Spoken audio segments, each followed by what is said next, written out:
Well, this is lecture 35 of basic calculus 1. So, we are discussing some application of integrals to computing volumes of solids of revolution. Today, we will have another application which is to find the lengths of curves using integrals. So, let us see how to do this, but first of all we have to see what is a curve. What do we mean by a curve in the plane? So, imagine that you are drawing a curve in the plane somewhere and you are keeping your time, that you look at your watch and say at t equal to 0 you have started and then go on drawing the curve. So, as t varies, these points vary in the plane. So, any point here can be thought of as having components, one x component, another y component. So, now when t varies, both these components vary. So, you may think of them as functions x of t and y of t. So, that is what we say, that once a curve is there, we may think of that as if it is given parametrically by x equal to x of t, y equal to y of t. So, basically it need not be the time, t need not be time. If it is a function, say y equal to f of x, you can think of x as the time itself, right. That is a parameter. X itself can be a parameter when y equal to f of x. But in general, you can think of another parameter t. As t varies over some interval, you get the points. The x coordinate is a function of that parameter t, y coordinate is a function of that parameter t, and you get the point x comma y. That is how the curve is drawn.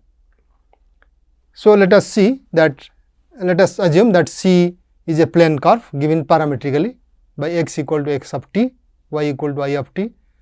Both of them are functions over the interval a to b. We also assume something else, that as time proceeds, it does not stop anywhere unless it reaches that point b. So, you may say that the derivatives at that point are not simultaneously 0, but first of all we assume that the derivatives of x and y exist with respect to t. So, let us assume that is what we say, that the functions x t and y t are smooth, that is x t and y t are continuously differentiable and the derivatives are not simultaneously 0 at any t in that closed interval a b. So, with this assumption, let us look at the curve. We want to find its length. Let us say that when t equal to a, you have x of a and y of a, which gives the point a in the curve, say beginning point somehow, and then b is the end point, which is, we can write now x of b comma y of b. So, now the curve is traced in blue here. We want to approximate this length. So, to approximate it, what we do? We go to our usual things, that we choose many points on the curve and then any small portion of that curve is approximated by a straight line segment, length of the straight line segment joining those 2 points, like say p 1, p 2. So, we say the curve, that blue one, is approximately the length of this. Of course, there will be some errors in this, but as you see at the points get closer and closer, we will be committing less and less errors. So, as you see, we are planning to use our Riemann sum idea, making a partition, choosing a partition of this a and b, and then taking the sum of all these lengths and then take the limit as the norm of p goes to 0. So, let us explain it or describe it further. So, what do we do? We take a partition of the interval a to b, that is, let us choose the points p 0, p 1, p n on the curve. So, that is corresponding to the partition, say x 0 is this, x 1, x 2 and so on this interval a to b. Okay. And then our sum of these straight line segments will give us an approximation for the length of the curve. So, our partition P is a set of points t 0 to t n increasing, where t 0 equal to a and t n equal to b, and then the corresponding points on the curves are say pi, which is x of ti and y of ti.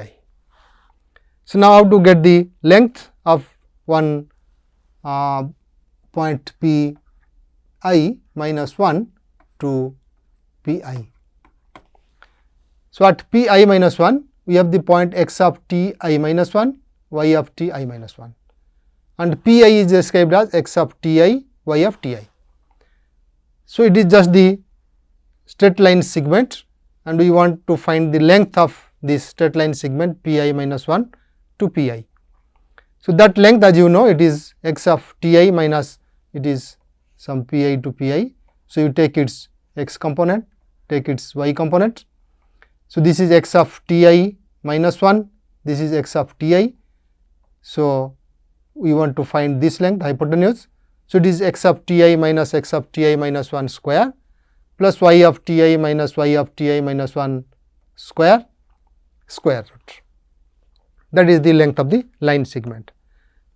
So, before we take the sum, let us look at a convenient way of expressing this length. So, now we know that x of t I minus x of t I minus 1 equal to x prime at some point a I between t I to t I minus 1, t I minus 1 to t I times the length t I minus 1. That is what our mean value theorem for the differentials say. Since x is continuously differentiable, we can write like this. For some a I in between t I minus 1 to t I. Same thing happens for the function y. So, by mean value theorem we say that y of t I minus y of t I minus 1 equal to y prime at some point into t I minus 1. So, here we are taking as if they happen at the same point y I. So, we are using the Cauchy mean value theorem instead of just the usual mean value theorem.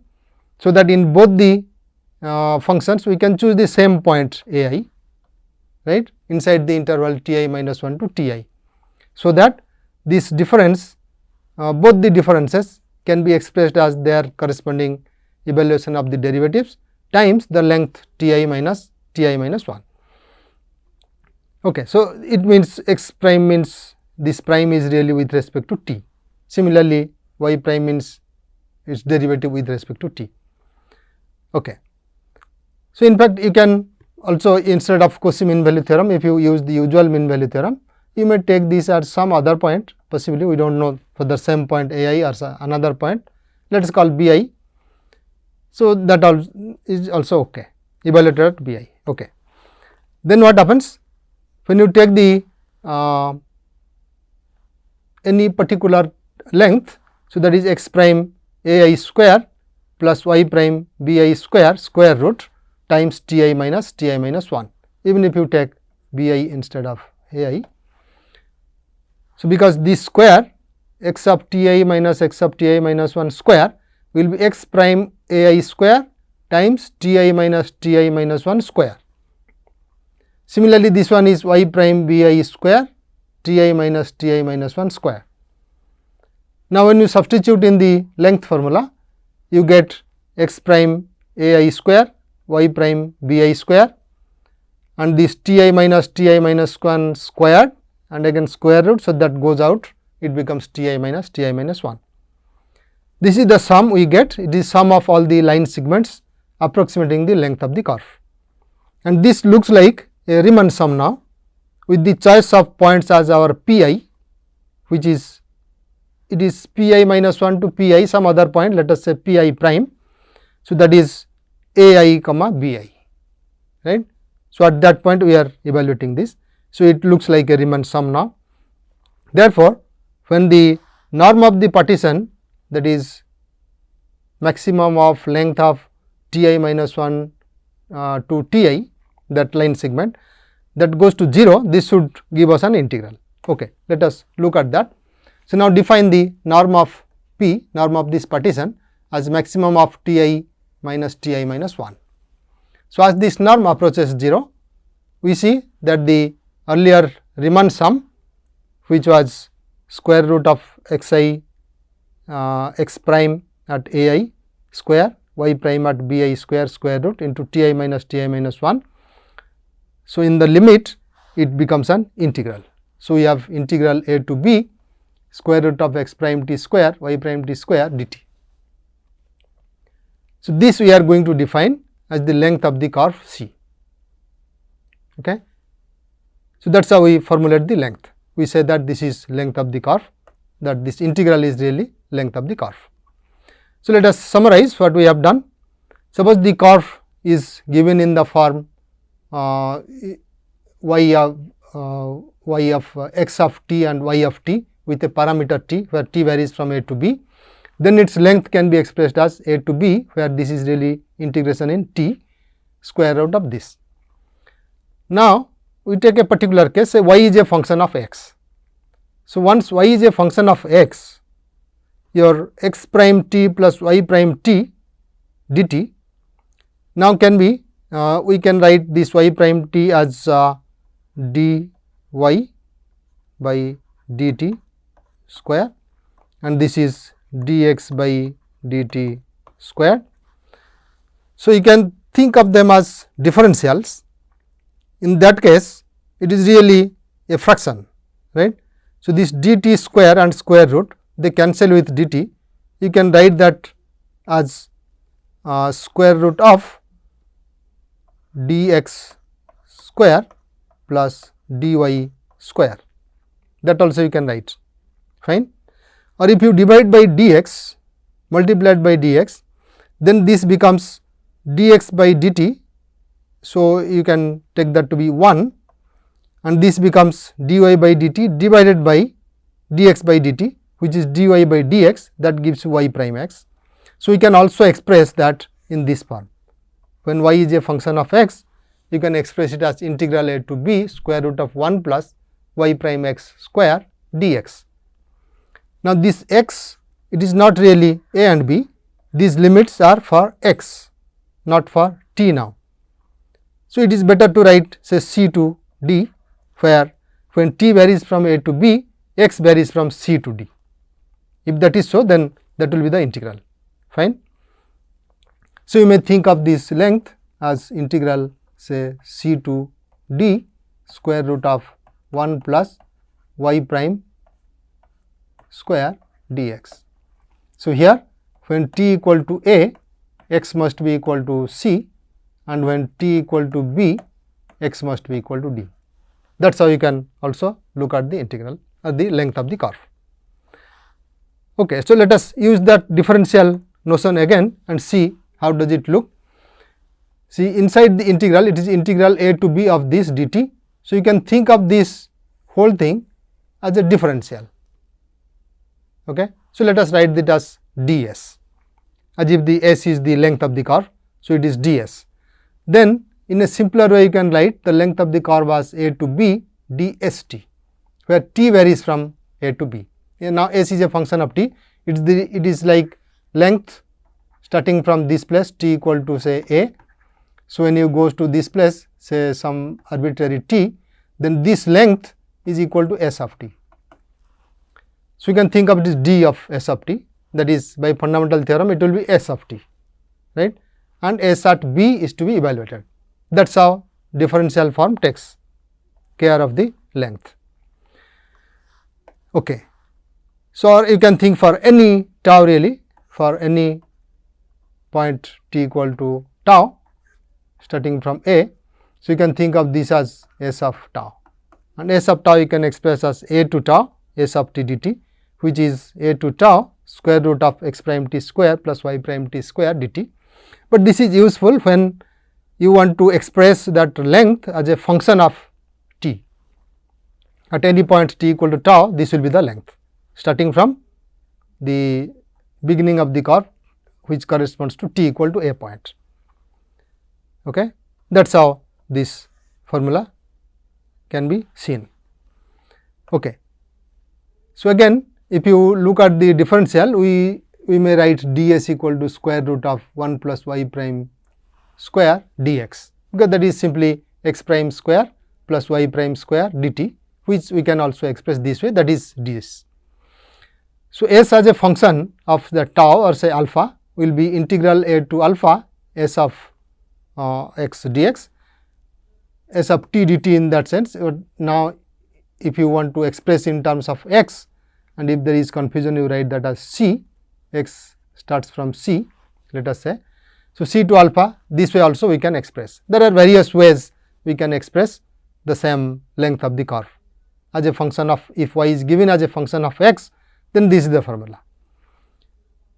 So, similarly, if x is a function of y, you can write a corresponding formula, but we will come to it. So, how to write? Now, again we can write ds equal, this is just for emphasis. So, if you look at this, it also shows something else.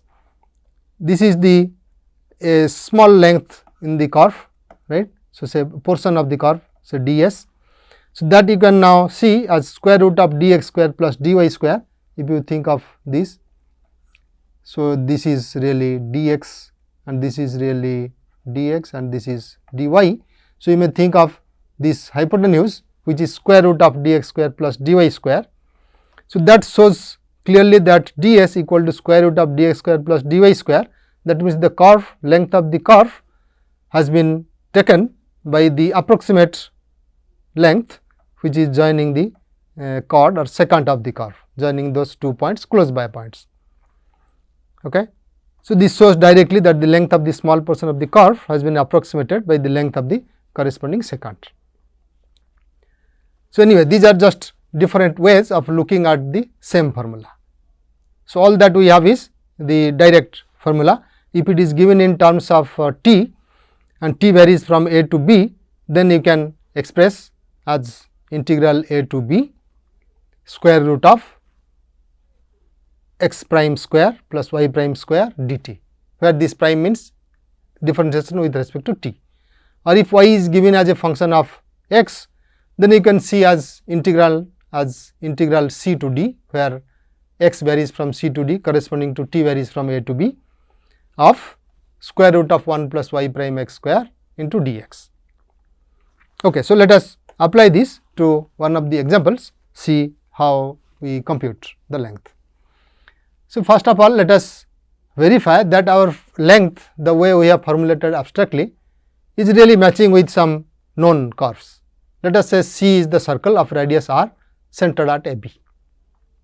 Okay. So, we have AB is a point and then you have a circle of radius r. Then its length we know it should be equal to 2 pi r, fine. So, let us see whether our length, whatever abstract definition we have taken, really conforms to that or not. Let us have a verification. Now, for that we have to express that circle in parametric form. So, since r is the radius and x coordinate is a of the center, y coordinate of the center is b, we can write in parametric form the same circle as x equal to a plus r cosine t, y equal to b plus r sin t, for t belongs to 0 to 2 pi. So, this directly you can verify.